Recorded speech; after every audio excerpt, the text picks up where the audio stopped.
Hello guys, welcome back to Srivatsam edu hub. So ഇന്ന് നമ്മൾ പഠിക്കാൻ പോകുന്നത് ജോഗ്രഫിയുടെ തേർഡ് ചാപ്റ്ററായ plateau where the earth's history സ്ലംബേഴ്സിൻ്റെ പാർട്ട് 3 ആണ്. സോ ടൈം കളയാതെ നമുക്ക് സ്ട്രൈറ്റ് അവേ പോവാം. പേജ് നമ്പർ 61 എടുത്തോളൂ. അവിടെ തൊട്ടാണ് നമുക്കിനി പഠിക്കാനുള്ളത്. So the south west monsoon winds reaching the Maharashtra coast enter the peninsula through Narmada and Tapti river basins and cause moderate amount of rainfall throughout central India.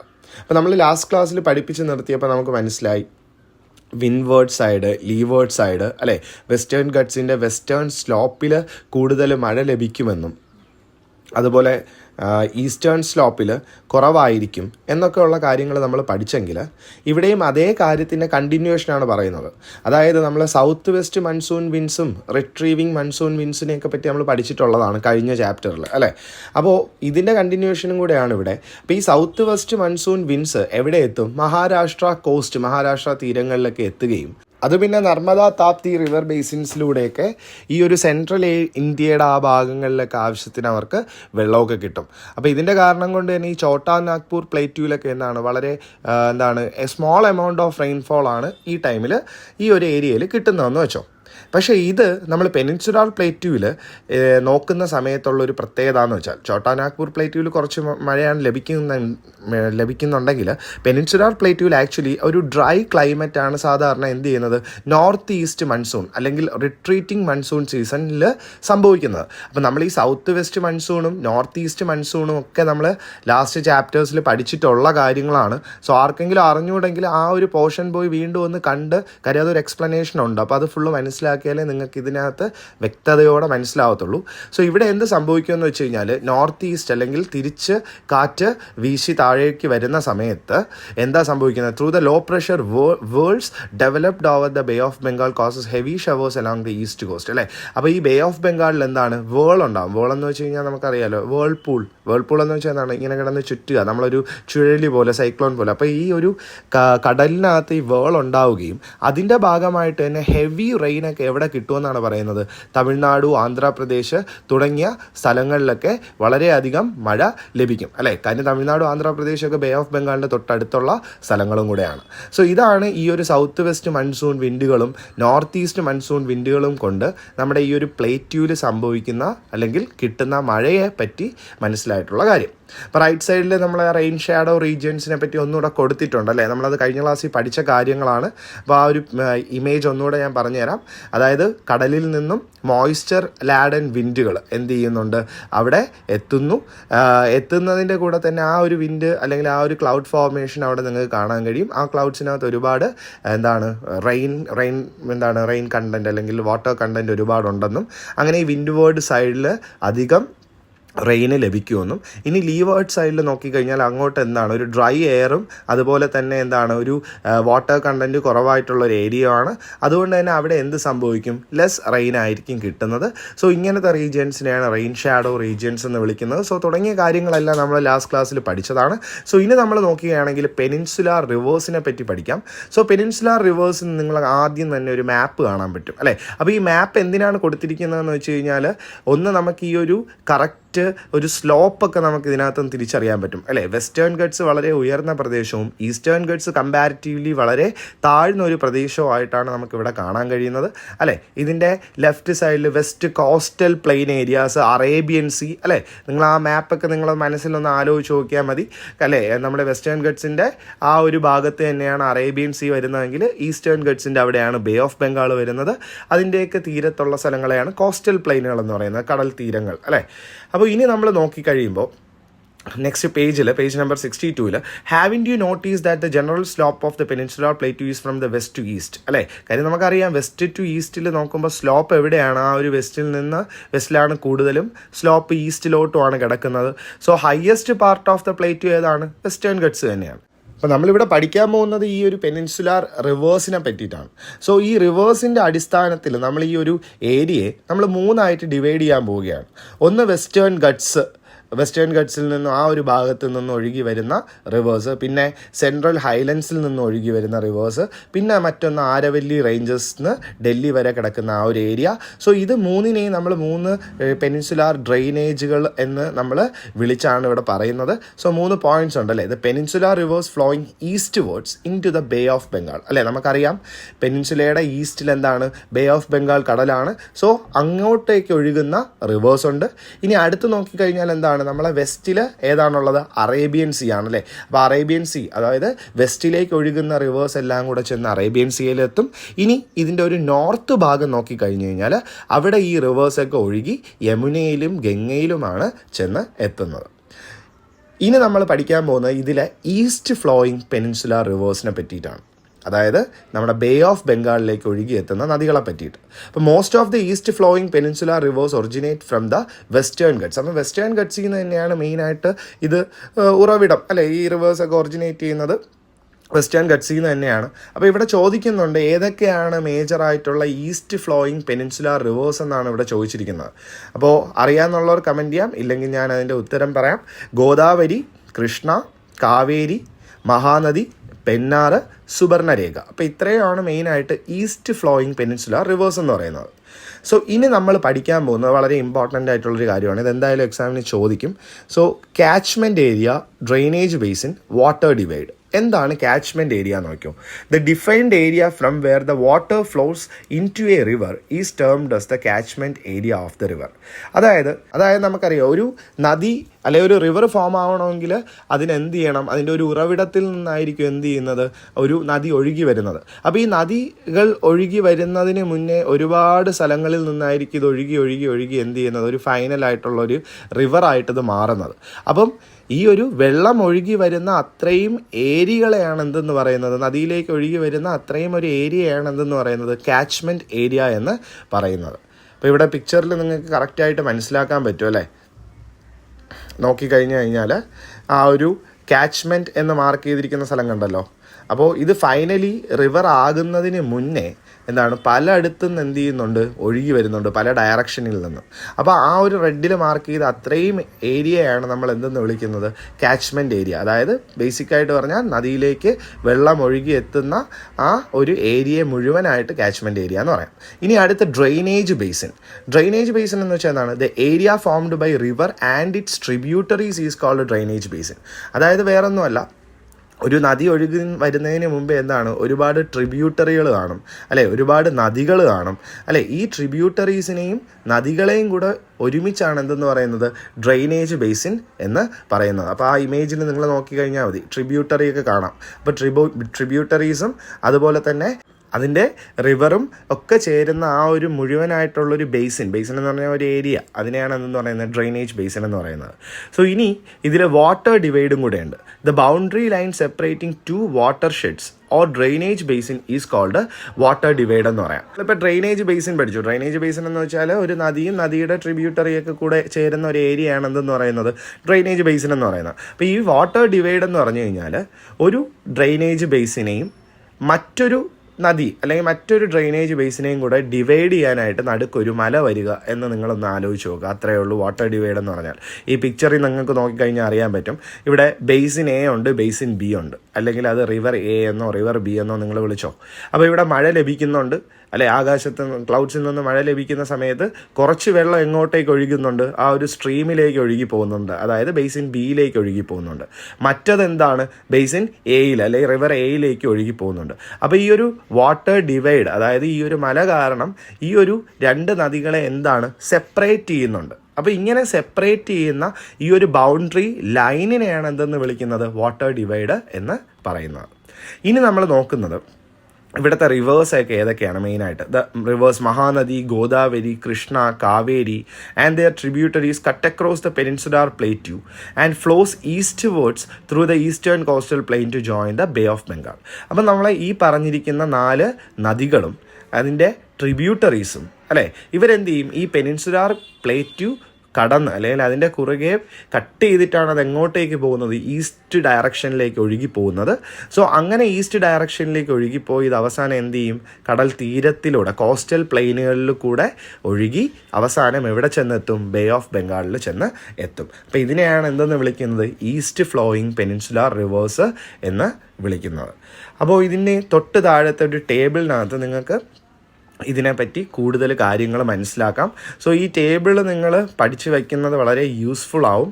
കാര്യം എനിക്ക് തോന്നുന്നു match the ഫോളോയിങ്ങിന് എന്തായാലും ഈ ഒരു ചാപ്റ്ററിൽ നിന്നും ഈ ഒരു ടേബിൾ ചോദിക്കാൻ ചാൻസ് ഉണ്ട് കേട്ടോ. അപ്പോൾ ഇവിടെ റിവർ മഹാനദി, അതുപോലെ അതിൻ്റെ സോഴ്സ് സിഹാവ ഇൻ റായ്പൂർ ഛത്തീസ്ഗഡ്, അതുപോലെ അതിൻ്റെ ട്രിബ്യൂട്ടറീസ് ഇബും തേലും, പിന്നെ അതിൻ്റെ ഏതൊക്കെ സ്റ്റേറ്റിലാണ് ഇതിരിക്കുന്നത് എന്നുള്ളതാണ്. ഛത്തീസ്ഗഡ് ഉണ്ട്, ഒഡീഷയുണ്ട്, മധ്യപ്രദേശുണ്ട്. ഇനി അടുത്ത് ഗോദാവരി നോക്കിക്കഴിഞ്ഞാൽ നാസിക് അല്ലെങ്കിൽ നാഷിക് ഇൻ മഹാരാഷ്ട്ര, അതുപോലെ പ്രൺഹിത, ഇന്ദ്രവതി, സബരി, ഇതൊക്കെയാണ് അതിൻ്റെ ട്രിബ്യൂട്ടറീസ്. ഇനി ഏതൊക്കെ സ്ഥലങ്ങളുണ്ട്, മഹാരാഷ്ട്ര, മധ്യപ്രദേശ്, ആന്ധ്രാപ്രദേശ്. അപ്പം മഹാനദിയും ഗോദാവരിയിലും കോമൺ ആയിട്ടുള്ള സ്ഥലം കണ്ടില്ലേ, മധ്യപ്രദേശിൽ കൂടെ ഈ മഹാനദിയും ഗോദാവരിയും ഒഴുകുന്നുണ്ട്, പഠിക്കാനും എളുപ്പമാണ്. ഇനി അടുത്ത് കൃഷ്ണ നോക്കിക്കഴിഞ്ഞ് കഴിഞ്ഞാലോ, മഹാബലേശ്വർ ഇൻ മഹാരാഷ്ട്ര എന്ന് പറയുന്ന അവിടെ നിന്നാണ് എന്ത് ചെയ്യുന്നത്, മഹാബലേശ്വരിൽ നിന്നാണ് ഒഴുകി വരുന്നത്. ഇതിൻ്റെ ട്രിബ്യൂട്ടറീസായ തുംഗഭദ്ര, ഭീമ, കൊയ്ന. അതുപോലെ ഇതിൻ്റെ സ്റ്റേറ്റ്സുകൾ ഏതൊക്കെയാണ്, മഹാരാഷ്ട്ര, കർണാടക, ആന്ധ്രാപ്രദേശ്. ഇപ്പോൾ ഗോദാവരിയും കൃഷ്ണയിൽ എന്തുണ്ട്, മഹാരാഷ്ട്രയും ആന്ധ്രാപ്രദേശും കോമൺ ആയിട്ട് വരുന്നുണ്ട്. ഇനി കാവേരി നോക്കിക്കഴിഞ്ഞാലോ, ബ്രഹ്മഗിരി ഹിൽസ് ഇൻ കർണാടക അല്ലേ. അപ്പോൾ കർണാടകയിൽ നിന്ന് ബ്രഹ്മഗിരി ഹിൽസിൽ നിന്നാണ് ഒഴുകി വരുന്നത്. കബനി, ഭവാനി, അമരാവതി തുടങ്ങിയതാണ് ഇതിൻ്റെ ട്രിബ്യൂട്ടറീസ്. പിന്നെ ഏതൊക്കെ സ്റ്റേറ്റ്സ് ഉണ്ട്, കർണാടക, തമിഴ്നാടു, കേരള. അപ്പോൾ കൃഷ്ണയിലും കാവേരിയിലും കോമൺ ആയിട്ട് കർണാടകയുണ്ട്. അപ്പം ബേസിക്കലി നിങ്ങളത് കണക്ട് ചെയ്ത് എന്ത് ചെയ്യാം, പഠിക്കാൻ പറ്റുന്ന കാര്യങ്ങളാണ്. സോ ഇനി ഇവിടെ നിങ്ങൾക്ക് 3.7 മെയിനായിട്ടുള്ള പെനിൻസുലാർ റിവേഴ്സ്, ഹിമാലയൻ റിവേഴ്സ്, അതുപോലെ പെനിൻസുലാർ പ്ലേറ്റ്യൂ തുടങ്ങിയ കാര്യങ്ങളാണ് ഇവിടെ കൊടുത്തിട്ടുള്ളത്. അപ്പോൾ സോ നിങ്ങൾ ഈ ഒരു മാപ്പ് ജസ്റ്റ് നോക്കിക്കഴിഞ്ഞ് കഴിഞ്ഞാൽ നിങ്ങൾക്ക് ഈ പറഞ്ഞിരിക്കുന്ന അല്ലെങ്കിൽ നമ്മളിപ്പോൾ വായിച്ച നദികളെപ്പറ്റി മുഴുവനായിട്ട് എന്ത് ചെയ്യാൻ പറ്റും, ഒരു ഐഡിയ കിട്ടും. അപ്പോൾ മാപ്പിൽ കാണുന്നുണ്ടല്ലോ നിങ്ങൾ, തുംഗഭദ്രയുണ്ട്, കൃഷ്ണ റിവറുണ്ട്, കാവേരിയുണ്ട്, ഗോദാവരിയുണ്ട് അല്ലേ. ഇനി നമ്മൾ മേളിലോട്ട് നോക്കിക്കഴിഞ്ഞാൽ ഹിമാലയൻ റിവേഴ്സിനെ നിങ്ങൾക്ക് കാണാൻ കഴിയും. അപ്പോൾ എന്തെങ്കിലും ഡൗട്ട്സ് ഒക്കെ ഉണ്ടെങ്കിൽ നിങ്ങൾ ചോദിച്ചാൽ മതി, ഞാനത് പറഞ്ഞുതരാം. നല്ലപോലെ അത് മാപ്പൊക്കെ നോക്കി മനസ്സിലാക്കിയിട്ട് നമുക്ക് അടുത്ത പേജിലേക്ക് പോവാം. പേജ് നമ്പർ 64 ഈ നമ്മൾ പറഞ്ഞു വന്നിരിക്കുന്ന ഈ നദികളിൽ ഗോദാവരിയാണ് ഏറ്റവും ഈ പെനിൻസുലാർ ഏരിയയിലെ ഏറ്റവും ലാർജസ്റ്റ് റിവർ എന്ന് പറയുന്നത് ഗോദാവരിയാണ്. ഈ റിവറിൻ്റെ നീളമെന്ന് പറയുന്നത് 1465 കിലോമീറ്റേഴ്സ് ഓഫ് ലെങ്ത് ആണ് ഇതിനകത്തുള്ളത്. അതുപോലെ ഇതിൻ്റെ മുഴുവനായിട്ടൊരു കാച്ച്മെൻറ്റ് ഏരിയ നോക്കിക്കഴിഞ്ഞാൽ, കാച്ച്മെൻറ്റ് ഏരിയ നമ്മൾ പഠിച്ചതാണ്, നദിയിലേക്ക് ഒഴുകി വരുന്ന വെള്ളം ഒഴുകി വരുന്ന ആ ഒരു ഏരിയ മുഴുവനായിട്ടാണ് കാച്ച്മെൻറ്റ് ഏരിയ എന്ന് പറയുന്നത്. അത് ആക്ച്വലി 3.13 ലാക്ക് സ്ക്വയർ കിലോമീറ്ററിലാണ് എന്തിരിക്കുന്നത്, ഈ ഒരു കാച്ച്മെൻറ്റ് ഏരിയ ഇരിക്കുന്നത്. അതുകൊണ്ട് തന്നെ ഇതിനെ വിളിക്കുന്ന മറ്റൊരു പേരെന്താണ്, ദക്ഷിൺ ഗംഗ. അപ്പോൾ ദക്ഷിണം എന്ന് വെച്ചാൽ സൗത്ത് ആണെന്ന് പറഞ്ഞ് നമ്മൾ ലാസ്റ്റ് പാർട്ടിൽ പഠിച്ചായിരുന്നു ഈ ചാപ്റ്ററിൻ്റെ അല്ലേ. അപ്പോൾ ദക്ഷിൺ ഗംഗ എന്ന് വിളിക്കും.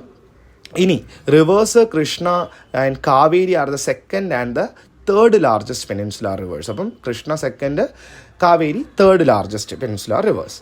അപ്പോൾ ഇനി തൊട്ടടുത്തൊരു ചോദ്യമുണ്ട്, find out the tributaries of river Kaveri originating from Kerala. കേരളയിൽ നിന്ന് ഒറിജിനേറ്റ് ചെയ്യുന്ന കാവേരി നദിയുടെ ട്രിബ്യൂട്ടറീസ് ഏതൊക്കെയാണ്. ഒന്ന് ഭവാനിയുണ്ട്, പിന്നൊന്ന് കബിനിയുണ്ട്, പിന്നൊന്ന് പമ്പാറുണ്ട്. ഇപ്പോൾ പമ്പാർ എന്ന് വെച്ചാൽ നിങ്ങൾ ചോദിക്കും പമ്പയാണോ? അല്ല, പമ്പയല്ല. പമ്പാർ എന്ന് പറയുന്നത് കേരളത്തിലും തമിഴ്നാട്ടിലും കൂടെ ഒഴുകുന്ന ഒരു നദിയാണ്. പമ്പ കേരളത്തിൽ മാത്രം ഒഴുകുന്നതും കേരളത്തിലെ തേർഡ് ലാർജസ്റ്റ് റിവറും കൂടെയാണ് പമ്പ എന്ന് പറയുന്നത്. സോ പമ്പാറും പമ്പയും കൺഫ്യൂസ് ആവേണ്ട, പമ്പാർ വേറെയാണ്. ഓക്കെ. ഇനി peninsular rivers are more seasonal in their flow. The water flows decreases during summer and overflows during monsoons അല്ലേ. അപ്പോൾ നമുക്കത് കോമൺ ആയിട്ട് മനസ്സിലാവുന്ന കാര്യമാണ്. കാര്യം പെനിൻസുലാർ നദി സീസണലാണ്. ഈ സമ്മറൊക്കെ ആകുമ്പോൾ വളരെ ചൂട് കൂടുതലായിരിക്കും, അതുകൊണ്ട് തന്നെ വെള്ളത്തിൻ്റെ അംശം വളരെ കുറവായിരിക്കും. പക്ഷേ എന്നാൽ മൺസൂൺ കാലമാകുമ്പോൾ, അതായത് മഴക്കാലം ആവുന്ന സമയമാകുമ്പോഴേക്കും ഒരുപാട് വെള്ളം ഇൻക്രീസ് ആവുകയും ചെയ്യും. സിമ്പിളാണ്. അപ്പോൾ ഇതിൻ്റെ ലെഫ്റ്റ് സൈഡിൽ നിങ്ങൾക്ക് കാവേരി ഡിസ്പ്യൂട്ട് എന്ന് പറഞ്ഞ് നിങ്ങൾക്ക് സ്വന്തമായിട്ട് വായിച്ച് മനസ്സിലാക്കാൻ കൊടുത്തിട്ടുണ്ട്. അത് നിങ്ങൾക്ക് എക്സാമിന് ചോദിക്കത്തില്ല കേട്ടോ, ഈ കാവേരി ഡിസ്പ്യൂട്ട്. അപ്പോൾ നിങ്ങൾ നോക്കിയാൽ മതി, ആ മാഗ്നിഫൈയിങ് ഗ്ലാസും ഒരു നോട്ടും വെച്ചിരിക്കുന്ന ആ ഒരു പോർഷൻ എക്സാമിന് ചോദിക്കത്തില്ല. പക്ഷെ വായിക്കാതെ പോകരുത്, ഞാൻ ജസ്റ്റ് ഒന്ന് നോട്ടിച്ച് പറഞ്ഞു തരാം. അപ്പോൾ ഇവിടെ ഒരു സൗത്ത് ഇന്ത്യൻ സ്റ്റേറ്റ്സ് ആയ കർണാടകയും തമിഴ്നാടും ഒക്കെ ഒരു തർക്കം ഉണ്ടായിരുന്നു കാവേരി നദിക്ക് വേണ്ടിയിട്ട്. നമ്മൾ മുല്ലപ്പെരിയാറിൽ നമ്മൾ തമിഴ്നാടുമായിട്ട് പ്രശ്നം ഉണ്ടാക്കുന്നത് പോലെ ഇവർ തമ്മിലൊരു പ്രശ്നം ഉണ്ടായിരുന്നു. അതായത് ഇൻഡിപെൻഡൻസിന് മുമ്പേ ഇവരൊരു എഗ്രിമെൻറ്റിൽ പറയുന്നുണ്ട് ഈ എഗ്രിമെൻ്റ് വെച്ചിട്ട് മദ്രാസിലുള്ള ആൾക്കാർക്കാണ് ഇത് കുറച്ചുകൂടെ ഫേവറബിൾ ആയിട്ടുള്ളത്, അതുകൊണ്ട് കർണാടകയിലുള്ള ആൾക്കാർക്ക് ഇതിന് അത്രത്തോളം ഉപയോഗമില്ല എന്നുള്ളതും. അങ്ങനെ ഈ തമിഴ്നാടു ആൾക്കാരെന്താണ് ഈ ഒരു എഗ്രിമെൻറ്റ് മാറ്റി കഴിഞ്ഞ് കഴിഞ്ഞാൽ അവർക്ക് ഫാമേഴ്സിന് ഒരുപാട് അഫക്റ്റ് ആവുമെന്നും അങ്ങനെ ഏറ്റവും അവസാനം ഒരു വിധി വന്നപ്പോഴേക്കും ഈ ഒരു കാവേരി നദിയിലെ വെള്ളം ഷെയർ ചെയ്ത് കൊടുക്കാമെന്നുള്ള രീതിയിൽ പറയുകയും അതിൻ്റെ എമൗണ്ടൊക്കെയാണ് കൊടുത്തിട്ടുള്ളത്. 419 TMC വാട്ടർ തമിഴ്നാടിനും, 270 കർണാടകയ്ക്കും, 30 കേരളത്തിനും, 7 പുതുച്ചേരിക്കും കൊടുക്കുക എന്നൊക്കെ ഉള്ള രീതിയിൽ തൽക്കാലം ആ ഒരു പ്രശ്നം പരിഹരിച്ചെങ്കിലും പക്ഷെ ഇപ്പോഴും അവിടെ പെറ്റീഷൻസും കാര്യങ്ങളൊക്കെ നടക്കുന്നുണ്ട്. സോ അതാണ് കാവേരി ഡിസ്പ്യൂട്ട്, ഒന്ന് വായിച്ചു നോക്കുക. സോ ഇനി അടുത്ത് നമ്മൾ നോക്കുന്ന പെരണിയൽ റിവേഴ്സിനെ പറ്റിയിട്ടാണ്, അല്ലെങ്കിൽ പിന്നെ പെരണിയൽ കാവേരി എന്ന് നമുക്ക് വിളിക്കാം. ഇപ്പോൾ പെരണിയൽ കാവേരി എന്ന് വെച്ച് കഴിഞ്ഞാൽ as compare to other peninsular rivers, water flow in river Kaveri does not experience any significant decrease in flow throughout the year. അതായത് ഒരു വർഷത്തിൽ നമ്മൾ നോക്കിക്കഴിഞ്ഞ് കഴിഞ്ഞാൽ, ഏതൊരു വർഷം നോക്കിക്കഴിഞ്ഞാലും കാവേരി നദിയിൽ ഒരിക്കലും ഡിക്രീസ് ആവത്തില്ല, വെള്ളത്തിൻ്റെ അളവ് ഒരിക്കലും കുറയത്തില്ല. ഇതിന് കാരണമെന്ന് പറഞ്ഞു കഴിഞ്ഞാൽ this is due to the catchment area receive south west monsoon rains during summer and north east monsoon rains in winter. അതെന്താണ് മെയിനായിട്ടെന്ന് വെച്ച് കഴിഞ്ഞാൽ സൗത്ത് വെസ്റ്റ് മൺസൂൺ കാലത്ത് ഇവർ ഈ വിൻഡ് പോകുന്നതിൻ്റെ കൂടെ ഇവർ റെയിനും കൊണ്ടുപോകും നമുക്കറിയാം. അപ്പോൾ ഈ റെയിന് മുഴുവൻ ഇതിൻ്റെ കാച്ച്മെൻറ്റ് ഏരിയയിൽ കിട്ടും. അപ്പോൾ കാവേരിയുടെ പ്രത്യേകത എന്ന് വെച്ചാൽ ഈ ഒരു ഇവരുടെ ഒരു കാച്ച്മെൻറ്റ് ഏരിയ എന്ന് പറയുന്നിടത്ത് നോർത്ത് ഈസ്റ്റ് മൺസൂൺ റെയിൻസും കിട്ടും, അതുപോലെ സൗത്ത് വെസ്റ്റ് മൺസൂൺ റെയിൻസും കിട്ടും. സൗത്ത് വെസ്റ്റ് മൺസൂൺ സമ്മറിലാണ് കിട്ടുന്നതെങ്കിൽ അതെല്ലാം കഴിഞ്ഞ് ഇത് തിരിച്ചിറങ്ങി വരുന്ന നോർത്ത് ഈസ്റ്റ് മൺസൂണായിട്ട് ഈ വിൻഡ് തിരിച്ചിറങ്ങി വരും എന്നുള്ളത് നമ്മൾ ലാസ്റ്റ് പാർട്ടിൽ പഠിച്ചിട്ടുണ്ടായിരുന്നു. ലാസ്റ്റ് പാർട്ടല്ല, ചാപ്റ്റർ 2 അല്ലേ. അപ്പോൾ അതിൽ നമ്മൾ പഠിച്ചിട്ടുണ്ടായിരുന്നു റിട്രീവിങ് മൺസൂൺ എന്നൊക്കെ പറയുന്നത്. അത് വിൻ്ററിലാണ് തിരിച്ച് ആ വിൻഡ് വരുന്നത്. ഈ 2 ടൈമിലും, അതായത് സമ്മറിലും വിൻ്ററിലും ഈ മൺസൂൺ വിൻഡുകളുടെ കാരണത്താൽ ഈ ഒരു കാവേരിയിൽ എപ്പോഴും എന്ത് കാണും, ഈ ഒരു അതിൻ്റെ കാച്ച്മെൻറ്റ് ഏരിയയിൽ എപ്പോഴും വെള്ളം ലഭിച്ചുകൊണ്ടേയിരിക്കും. സോ അതാണ് പെരണിയൽ കാവേരി. അത് പഠിച്ചു വെച്ചോ, മാർക്ക് ചെയ്തോ. സോ അടുത്ത് വെസ്റ്റ് ഫ്ലോയിങ്, അപ്പോൾ ഈസ്റ്റ് ഫ്ലോയിങ് പഠിച്ചു. ഇനി വെസ്റ്റ് ഫ്ലോയിങ് പെനിൻസുലാർ റിവേഴ്സ് നോക്കാം. ഇവിടെ മെയിനായിട്ട് most of the peninsular rivers except Narmada and Tapti originate from the western slope of the Western Ghats and swiftly flow into the Arabian sea through the western coastal plains, അല്ലേ. അപ്പോൾ ഇവിടെ നമ്മൾ നോക്കിക്കഴിഞ്ഞാൽ നർമ്മദയും താപ്തിയെയും മാറ്റി നിർത്തി കഴിഞ്ഞാൽ ബാക്കിയുള്ള നദികളെല്ലാം എവിടെ നിന്നാണ്, വെസ്റ്റേൺ ഗട്ട്സിലെ വെസ്റ്റേൺ സ്ലോപ്പിൽ നിന്നാണ് എന്ത് ചെയ്യുന്നത്, ഒഴുകി വരുന്നത്. ഇത് വെസ്റ്റ് ഭാഗത്തിലേക്ക്, വെസ്റ്റ് എന്ന് പറയുന്നത് എവിടെയാണ്, നമ്മുടെ അറേബ്യൻ സീയുടെ അടുത്താണ്, അല്ലേ. അപ്പോൾ ഈ ഒരു നദികൾ ഒഴുകി നേരെ എങ്ങോട്ടേക്ക് കയറും, അറേബ്യൻ സീയിലേക്ക് ചെല്ലും. അത് പോകുന്നത് വെസ്റ്റേൺ കോസ്റ്റൽ പ്ലെയിൻ വഴിയാണ്, അതായത് വെസ്റ്റേൺ കടൽ തീരങ്ങൾ വഴി ഒഴുകും. നേരത്തെ പഠിച്ചതിന് ജസ്റ്റ് ഓപ്പോസിറ്റ് ആണ് കേട്ടോ, അത്രയേ ഉള്ളൂ. ഡെഫിനിഷൻ സെയിം ആണ്, പക്ഷേ വെസ്റ്റ് എന്ന് മാത്രം ആഡ് ചെയ്ത് കൊടുത്താൽ മതി. ബേ ഓഫ് ബംഗാളിന് വരെ അറേബ്യൻ സീ എന്നും ആക്കി കൊടുക്കുക. അപ്പോൾ ഇവിടുത്തെ പ്രത്യേകത എന്ന് വെച്ചാൽ rivers Narmada and Tapti originate from the uplands in central highlands. അപ്പം നർമ്മദയും താപ്തിയും ആക്ച്വലി ഇത് എവിടുന്നാണ് ഒറിജിനേറ്റ് ചെയ്യുന്നത്, നമ്മുടെ സെൻട്രൽ ഹൈലാൻഡ് ഏരിയയിൽ നിന്നാണ് എന്ത് ചെയ്യുന്നത്, അതിൻ്റെ അപ്ലാൻഡിൽ നിന്നാണ് എന്ത് ചെയ്യുന്നത്, ഈ ഒരു നർമ്മദ അല്ലെങ്കിൽ താപ്തി നദി ഫോം ആവുന്നതെന്ന് നമുക്ക് മനസ്സിലാക്കാം.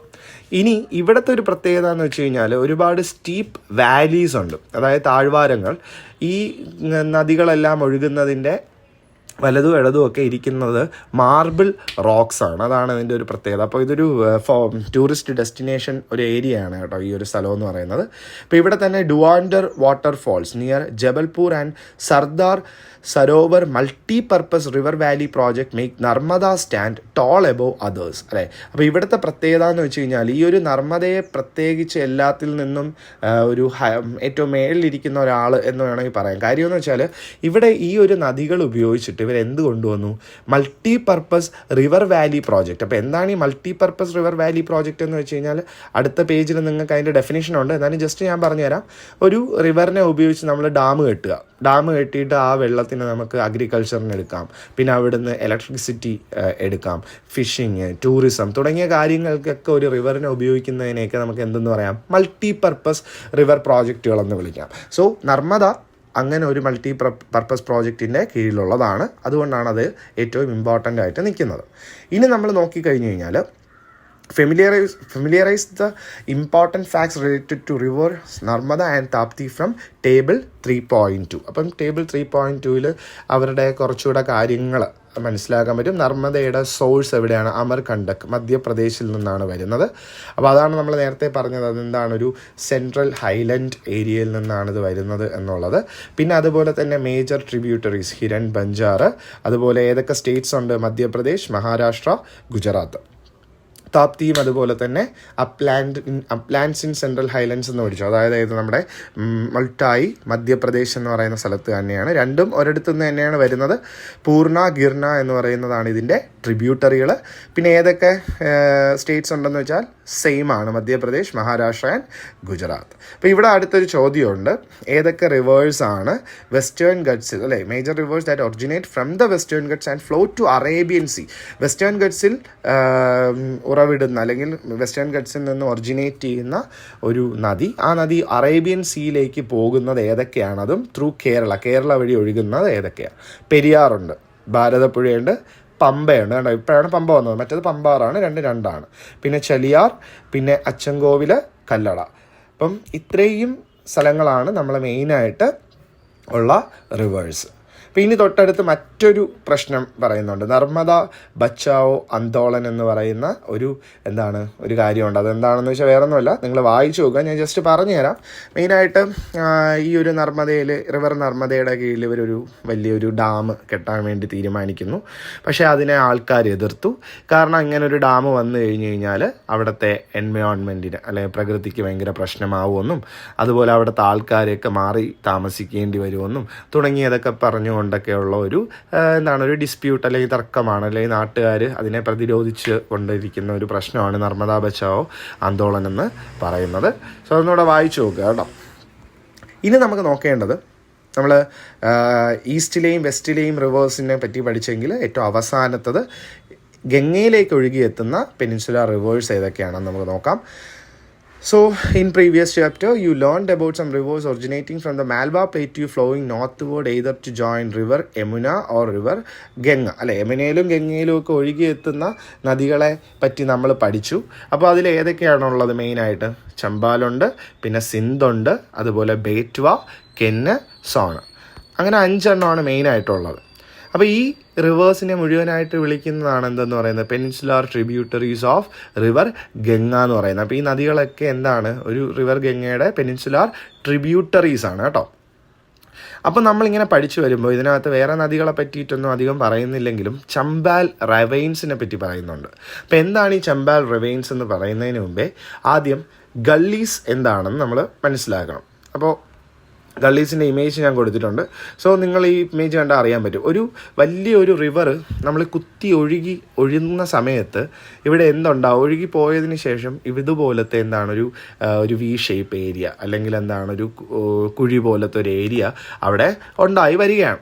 അപ്പോൾ ഈ ഗള്ളീസ് എങ്ങനെയാണ് ഫോം ചെയ്തത്? Continuous erosion by Chambal river and its tributaries. കണ്ടില്ലേ? അപ്പോൾ ഈ ഒരു ഗള്ളി ഫോം ചെയ്തത് ഇതുവഴി ചമ്പാൽ നദിയിലെ വെള്ളം ഒഴുകുക അല്ലെങ്കിൽ അതിൻ്റെ ട്രിബ്യൂട്ടറീസ് ഒക്കെ ഇങ്ങനെ ഒഴുകി ആണ് ഈ ഒരു ഏരിയ ഫോം ആവുന്നത്. ഇങ്ങനത്തെ ഒരു ബാഡ് ലാൻഡിനെയാണ് എന്തെന്ന് വിളിക്കുന്നത്? റെവൈൻസ് എന്ന് വിളിക്കുന്നത്. അപ്പോൾ such bad land topographical features along the northern slopes of Malwa plateau. അപ്പോൾ മാൽവ പ്ലേറ്റുവിൻ്റെ നോർത്തേൺ സ്ലോപ്സിലൊക്കെ നോക്കിക്കഴിഞ്ഞ് കഴിഞ്ഞാൽ ഈ ഒരു റെവൈൻസ് നിങ്ങൾക്ക് കാണാൻ കഴിയും. അപ്പോൾ ഇതിനെ ബാഡ് ലാൻഡ് എന്ന് വിളിക്കുന്നതിൻ്റെ കാര്യം, ഇവിടെ വേറെ ഒന്നും എന്ത് ചെയ്യാൻ പറ്റില്ല, വേറെ ഉപയോഗത്തിനൊന്നും എടുക്കാൻ പറ്റാത്ത ഒരു ഏരിയയാണ്. അതുകൊണ്ടാണ് അതിനെ ബാഡ് ലാൻഡ് എന്ന് വിളിക്കുന്നത്. പക്ഷെ അതിനെ എഗെയിൻസ്റ്റ് പ്രൊട്ടസ്റ്റ് ഒക്കെ ഇങ്ങനെ നടക്കുന്നുണ്ട്, ഇതൊരു ബാഡ് ലാൻഡ് അല്ല, ഇതിനെ ഉപയോഗിച്ചെടുക്കാമെന്നൊക്കെ പറഞ്ഞിട്ട്. ഓക്കെ, അപ്പോൾ എന്തായാലും അത് നമുക്ക് നോക്കണ്ട. സോ ഇനി അടുത്ത ഒരു കാര്യം, ക്വസ്റ്റ്യൻ ഉണ്ടല്ലേ, peninsular rivers are in general not navigable why, അല്ലേ? ബേസിക്കായിട്ട് അതിൻ്റെ അർത്ഥം എന്ന് വെച്ചാൽ നമുക്ക് പെനിൻസുലാർ റിവേഴ്സിലൂടെ അധികം നമുക്ക് എന്ത് ചെയ്യാൻ പറ്റില്ല, യാത്ര ചെയ്യാൻ പറ്റത്തില്ല. അതിൻ്റെ മെയിനായിട്ടുള്ള കാരണങ്ങളാണ് ഇവിടെ ചോദിച്ചിരിക്കുന്നത്. അപ്പോൾ ഒന്ന് പറയുന്നത് ഇത് വളരെ ആഴമുള്ള സ്ഥലങ്ങളാണ്. അതുപോലെ തന്നെ സമ്മർ കാലഘട്ടത്തൊക്കെ ആകുമ്പോൾ ഇത് കൂടുതലും ഡ്രൈ അപ്പ് ആവും. പിന്നെ ഇവിടെയുള്ള മറ്റൊരു പ്രശ്നമെന്ന് വെച്ചാൽ പെട്ടെന്ന് തന്നെ പലയിടങ്ങളിലും വെള്ളച്ചാട്ടങ്ങളും അങ്ങനത്തെയൊക്കെ സ്ഥലങ്ങൾ, അങ്ങനത്തെ ഒരു ഏരിയയാണ്. അപ്പോൾ അതുകൊണ്ട് തന്നെ കപ്പൽ അല്ലെങ്കിൽ നമുക്ക് ഈ ഒരു റിവർ വഴി യാത്ര ചെയ്യുന്നത് വളരെ റിസ്കി ആയിട്ടുള്ളൊരു കാര്യമായതുകൊണ്ടാണ് പെനിൻസുലാർ റിവേഴ്സ് മൊത്തത്തിൽ നാവിഗബിൾ അല്ല ഇൻ ജനറൽ എന്ന് പറയുന്നത്. അപ്പോൾ ഇനി ഇതിനെപ്പറ്റി കൂടുതൽ പഠിച്ചു കഴിഞ്ഞാൽ ഈ peninsular rivers are being harnessed in many ways to promote irrigation, power generation and tourism. പക്ഷെ നമ്മൾ ഈ റിവേഴ്സിനെ വേറെ പല രീതികളിൽ ഉപയോഗിക്കാറുണ്ട്. ഒന്ന് ഇറിഗേഷൻ പർപ്പസ്, ആൾക്കാർക്ക് അഗ്രികൾച്ചർ ഫെസിലിറ്റീസിനൊക്കെ കൊടുക്കുക, പിന്നെ പവർ അതിൽ നിന്നും ഉണ്ടാക്കുന്നുണ്ട്. ടൂറിസം പർപ്പസിനൊക്കെ നമ്മളിതിനെ എന്ത് ചെയ്യാറുണ്ട്, ഉപയോഗിക്കാറുണ്ട്. അപ്പോൾ അതിൻ്റെ ഭാഗമായിട്ട് തന്നെ ഇവിടെ കുറച്ച് മൾട്ടി പർപ്പസ് റിവർ വാലി പ്രോജക്ട്സിനെ പറ്റിയിട്ട് പറഞ്ഞിട്ടുണ്ട്. നമ്മൾ നേരത്തെ പറഞ്ഞില്ലേ എന്താണ് മൾട്ടി പർപ്പസ് റിവർ വാലി എന്ന് പറഞ്ഞത്. അപ്പോൾ അതിൻ്റെ ഭാഗമായിട്ട് തന്നെ ഹിരാക്കുഡ്. അത് ഏത് നദിയിൽ നിന്നാണ്? മഹാനദിയിൽ നിന്നാണ്, സ്റ്റേറ്റ് ഒഡീഷ. അതുപോലെ തുംഗഭദ്രയുണ്ട്. തുംഗഭദ്ര എന്ന് പറയുന്നത് കൃഷ്ണ നദിയുടെ ഒരു ട്രിബ്യൂട്ടറിയാണ്. അപ്പോൾ ഇത് കർണാടകയിലാണ്, വളരെ വലിയ ഒരു നദിയും കാര്യങ്ങളൊക്കെയാണ്. അതുപോലെ സർദാർ സരോവർ എന്ന് പറയുന്ന നർമ്മദ നദിയുടെ വന്ന ഒരു റിവർ വാലി പ്രോജക്റ്റാണ്, അത് ഗുജറാത്തിലാണ്. ഇനി കൃഷ്ണരാജ സാഗർ എന്ന് പറയുന്ന റിവർ വാലി പ്രോജക്റ്റ് കാവേരി നദിയിൽ നിന്നാണ്, കർണാടക. അതുപോലെ നിസാം സാഗർ എന്ന് പറയുന്നത് ഗോദാവരി, ആന്ധ്രാപ്രദേശ്. അപ്പോൾ ഇത്രയും കാര്യങ്ങളാണ് നമ്മൾ ഇന്ന് നോക്കുന്നത്. തൊട്ടടുത്ത പേജിൽ എന്താണ്, what are multipurpose river valley projects എന്നുണ്ട് അല്ലേ. Multipurpose river valley projects are projects that construct dams across a river for serving different purpose simultaneously അല്ലേ. അപ്പോൾ റിവർ വാലി പ്രോജക്റ്റ് എന്ന് വെച്ചാൽ വേറെ ഒന്നുമല്ല, ഡാം കിട്ടും എവിടെ, അക്രോസ് എ റിവർ അല്ലേ. റിവറിന് കുറുകെ ഒരു ഡാം കിട്ടുന്നു. ഈ ഡാമിൽ നിന്നും സൈമൾട്ടേനിയസ്ലായിട്ട് എന്ന് വെച്ചാൽ എന്താണ്, ഒരേ സമയം തന്നെ ഒന്നിൽ കൂടുതൽ കാര്യങ്ങൾ നമ്മൾ അവിടെ നിന്ന് കിട്ടുകയാണ്. ഒന്ന് കണ്ടില്ലേ, ഫ്ലഡ് കൺട്രോൾ, നമുക്ക് ഫ്ലഡ് കൺട്രോൾ ചെയ്യാൻ പറ്റും. ഇറിഗേഷൻ, നമുക്കല്ലേ ആൾക്കാർക്ക് വെള്ളം എത്തിച്ചു കൊടുക്കാൻ പറ്റും. പിന്നെ ഹൈഡൽ പവർ ജനറേഷൻ അല്ലേ, അതുപോലെ എന്താണ് നമ്മുടെ ഇലക്ട്രിസിറ്റി. പിന്നെ ഇൻലൻഡ് വാട്ടർ ട്രാൻസ്പോർട്ട്, അതുപോലെ തന്നെ ഇതുവഴി നമുക്ക് കുറച്ച് രീതിയിലൊക്കെ നമുക്ക് എന്താണ് ട്രാൻസ്പോർട്ടേഷനും കാര്യങ്ങളൊക്കെ ചില നദികളിലൂടെയൊക്കെ നമുക്ക് ഡാമുകൾ വഴിയൊക്കെ പോകാനൊക്കെ പറ്റും. അതുപോലെ തന്നെ ഫിഷിംഗ് ആൻഡ് ടൂറിസം. ഇത്രയുമാണ് മെയിനായിട്ട് ഈ റിവർ വാലി പ്രോജക്റ്റുകളിലെ പ്രധാനമായിട്ട് ഉള്ള കാര്യങ്ങൾ. അപ്പോൾ ഇതാണ് നമ്മൾ ഇന്ന് പഠിച്ച ഈ ഒരു ടോപ്പിക്ക്. സോ അടുത്ത് നമ്മൾ ഇതിൻ്റെ നാച്ചുറൽ വെയിറ്റേഷനൊക്കെ പറ്റി പഠിക്കും. അതിനു മുമ്പ് ഇത്രയും നിങ്ങൾ ക്ലിയർ ആക്കി വാ.